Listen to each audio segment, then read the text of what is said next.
Hello. Kita thấy này. Kịp Kakipa in vanoi le se lungdon lung kham na la a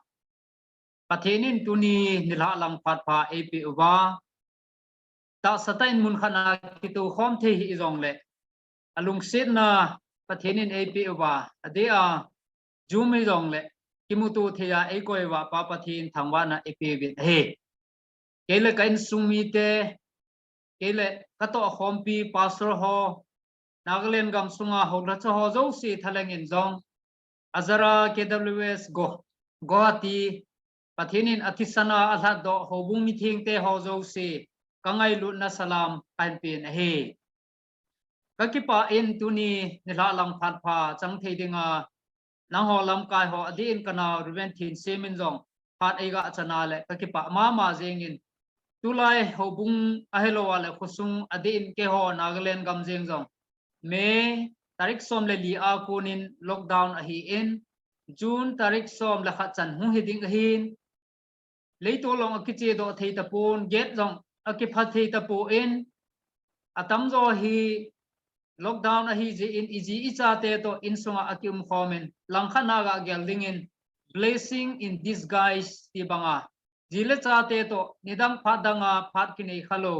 tua iji icha te to phate cha pathenin phat ega aman ta the ho he aman tamin ai lang khana azwa lam kai pun asei banga banoi le set na pi covid-19 je in khu izan hama veng izan hama lockdown hung ki chai le mi izan ham mel imu lo ding dong tamta umta entin ta umma ma jengin na ho gotiam ho hen lang in langa manipura ho hen asama hello wale Nagaland gama jong ingai ta hi mi zan ham hi leisi na mu ta lo ding yong ta san omen hi jong le tu ne a hi pakai pathenin alhat do ho bumi pi te ho zo si e ho lungdong lung kham lo ding hi ve ti yong iga se do no mo ben ke jong na ho taw na thu ka se masangin na taw naw ka ngai chat ka ga se do no men Nagaland na ku ki cha te chen na parent district na hin counseling team ti in government in mi izat mi som le group al heng do in icha chu ke dong hi counseling team la chun counselor khan in e ko juven partin in covid patient ho hospitalized hi ho ina kijan ho ading in aki ke ho pi jing in taw na akiman pi jing in challenges pathina ding ministry azat chu ma jing ta en dunia jong hichi nega taw na wa nega gel do diwong ka dei sa en tulai ta pathin hinga taw na akimang jingen ipi hi ki sei la phading ham ti yong hi adia pastor ho in jong sermon no akinei rom ta en hi jong le tum sangin lockdown sunga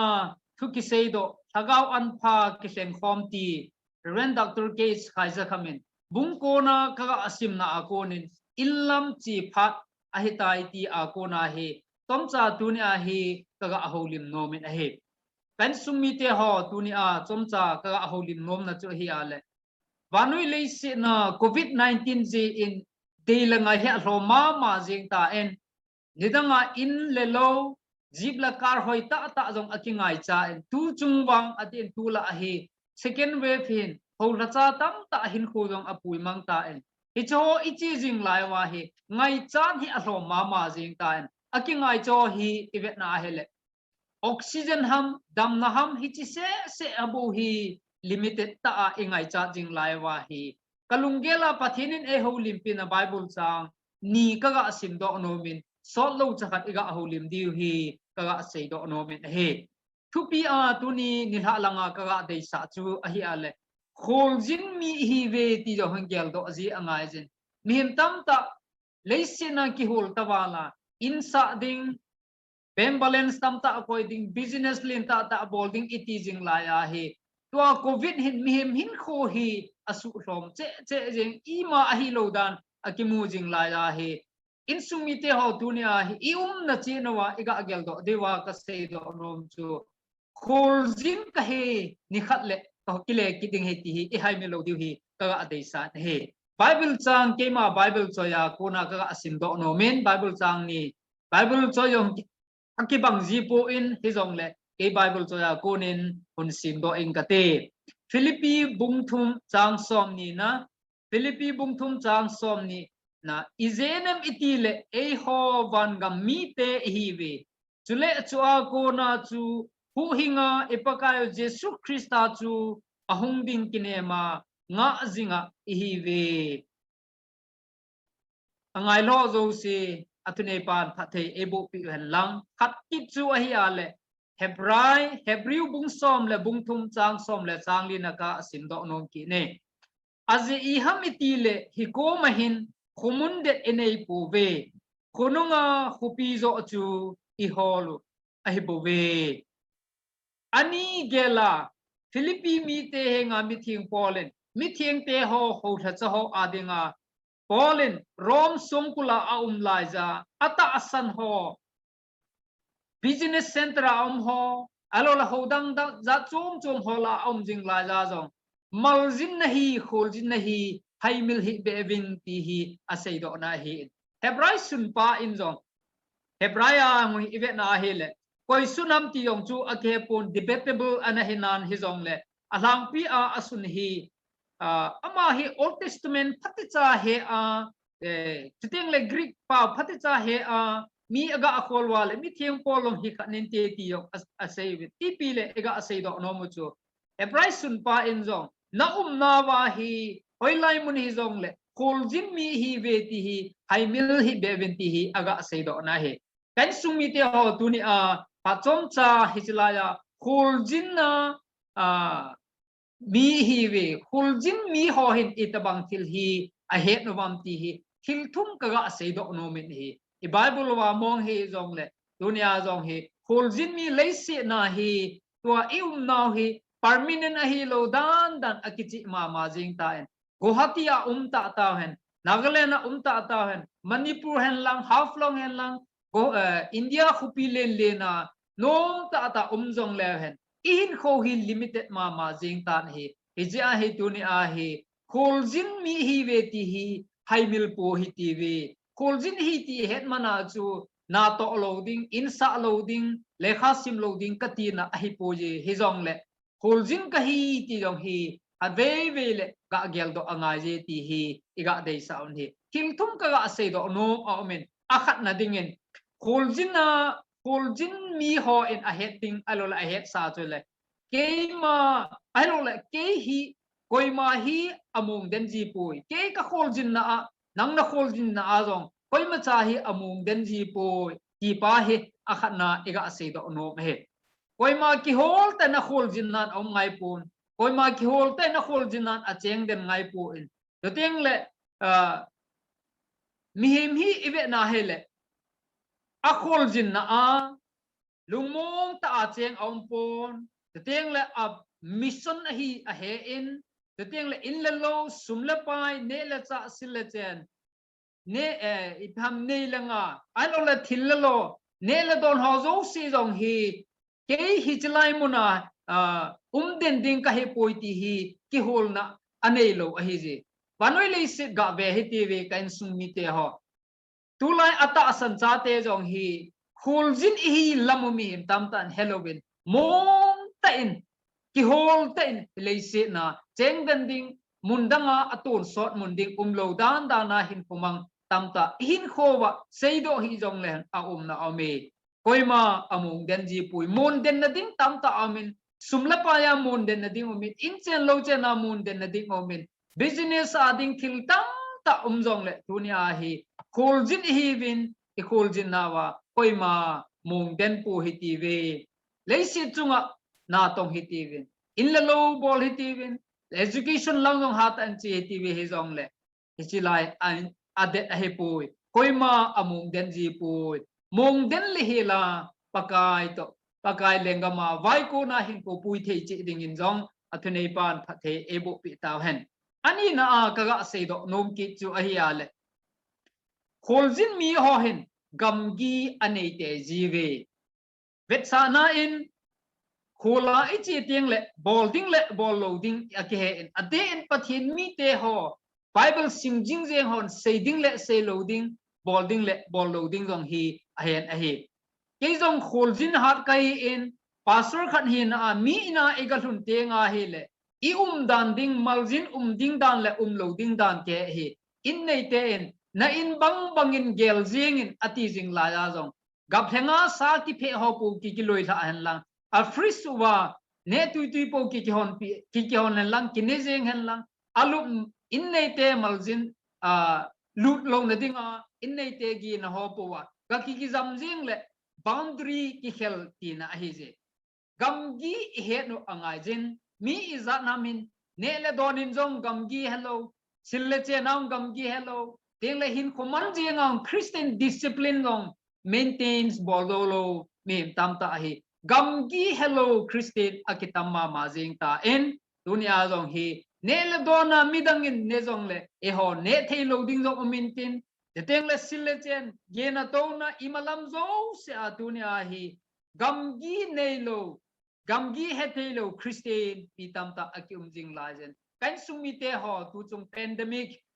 nat sit hi mim tam ta lungel gen thena in ko apui jing la ja jong e ho wang noa kung banga tui halit sana ita sanaw sang che che a pakai nai na ne hin pakai ne lo mi te wang chu anavele hen alung gim che che alung kham che che thil ho zo si ha su chana ahin ko gen thei che che nang le ke pakain athisana alhat do acho do nang le ke wang kichal loading alumong ta hin ko puiding hi nawa dunia hi kholjin hi naw pa gamgi ne ding hi ve gamgi anei te jive ti pa I gamgi evolving ichoding ineding idonding hethei chi a hin ko chomcha emanawa papa thenin chi nalung thim e petaw hen achai nan hun seitang katen kholjin mi ho hin could go given in lama akile ngai ji poi kan sumite ho thinglanga vai kon ho jong in a che ting wale thulu khap be apuvin alo wale thinglanga me gala hile ipiham be honding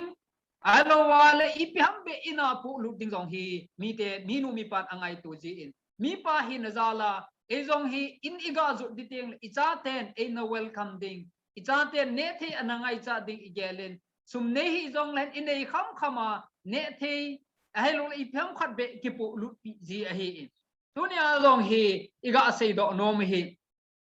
pathenin ni khal le hin ko thinga hin ko teng wa he le pakai ma anga development tam ta ebol do ho e dong pu intin in le lo isa do ho zo e dong pu intin lagaw mang khat be ipolu ding pa pathenin e do ding hi ti pa hi e het ding wa avela isei do nom ki ai je ja hi thul pa bungsom na ni tang sagin a hi mi khat be leibu ya ki kile ki ding leibu chu leibu ya kile ki ding lagaw chu lagaw pi pa a akile kit masang ati banga dunia jong hi isei do nom hi pathin lengama na ito nawa ade a pakajin ede sau hi nikhalle ama kom ikile kiting wa hele ipi ipolu dewham ti jong hi ade a insumite isei do nomo dunia kan sei do no a je ke jong hi hello pen he jong le insunga missionary prayer partners ka 2017 April a konin kato hompi khat aumen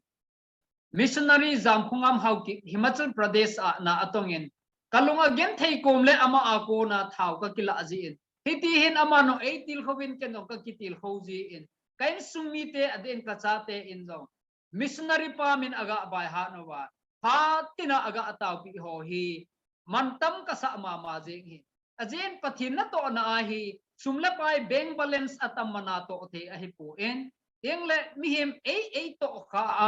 na ito ta tenga hele pakai ke pana nangjong na ke pana hi in dunia hi kan sumite ho ken ka tong tai ke ka hatai katina imacha a umpoi hi jong le khur go ke wa pakai jin ei ko tiang le ikile kha deu hi khamo ka sa je a ka ga sei do no hin khol jin i ve ti hi hoilajen ta taw hen Guwahati hi tivin Dimapura hi tivin hello le Mumbai hello le Kolkata mun chom choma jong le hen ke hi kholjin ka he kholjin mi ho in koima a na ba amung den ji pu vin tiếng lệ khol jin mi ho hin gam gi anei te jubin to tiếng lệ khut go kivin in lama akile ki ngai poi ti pa hi tuni a kaga sei do nom pi pen a hi je tau na puma chomcha sermon hung ki sim hi achai na John bung ko chang li na hin kaga akhum kha nomin sun a hi pe cha hi ei sol pa na eto dingu hi ve ta koi man na ato thailo na zan hung thung ding hi ta hi dan sumi te ho tu ni pha na ka ase do nom hi naglen gam jeng jong mang imang abang jeng ta en mi i zan ham tu adel sa sung je nga jong hung ki chai le lockdown hung ki chai le mu loading mi pa mai ta ta jong aum ta en mi thi lungdong ta oxygen ngai cha mi tam ta hin kho mang tam ta om jing lai ja hi tu nia na hai thei pe pathen na wa choi thei pe hin kho pathinin ei pe pe no hi nang dinga ke dinga sun a hi pe cha hi je en sun hi achom ma jeng en ni kho hung ke le ni la hi tan za na in ka zan khang kim a hi ji ta en sun idam thei pe na hi pakai na tong loi jeng hi ti ve ti hi ho bung mi pi te ade en azara ku ki worship service Guwahati aum ho nu le pa te loi le pai te ho tip na le ni na ka ne he iza he nam tu ne a lim ki mu tu a ki mu hin ni khat le ta a ki mu tu zo lo ni kho lo the hi zong le pakai ko ma pakai ma anga ni khat le ki mu tu tho di hin je hin khol jin ka hi ti hi hai mil lawa hin ko pui thei che ding in atu nei pan pha the e bo pi taw hen taw na chom cha hin wangin ka ten olo pipen kapau pathen banoi le se ta he o covid-19 na hi hepa chi mang loi le kanu ma jeng min hi jong le pakai tu ne hin hepa nangin na thisana na la do na cho do azara kws hobumi pi te to pakai ki mu tu a nangma hin na thu pa sei khom tia nei koi hi mantam ka san pa na min thing ka thangwa e technology nei pe uzong aman tamin ni khalle hi chong hi kaman the diwam kaman mo diwam ti ni kho na lai di ka hi in dunia pakai kholjin mi ka hi ve ti hi ki gel do na dinga kholjin mi hin aum nan aum den ji po ven te teng le gam gi ane juvin te teng le illanga akile ki teng wa hele boding choiding ane te jiveti thu chom cha kasim do na wa angai lo zong se pakai ningen na holim piding ye in teng la pakai ade in Guwahati a kanami te ho Guwahati a kachate ho le kasim ho ade in minu mi pa te ho zo si do nang ini chi covid-19 na ko nang hongbit jingjeng in lang pakai man tam tan hen ko hi pui jingjeng in lang na lengam ke le na dingin phathe bo in tin he chengzo se crossa e that do ba kapakai jesu christa mina ka hong tao zo bet he amen kakipa e pathenin pathe na bo che tao hen and pu chunga ke pa thu saving aman tu ni pathen thua khorjin mi he ve ti ho pi nawa angai zo se ni phat chom pi diu angai ke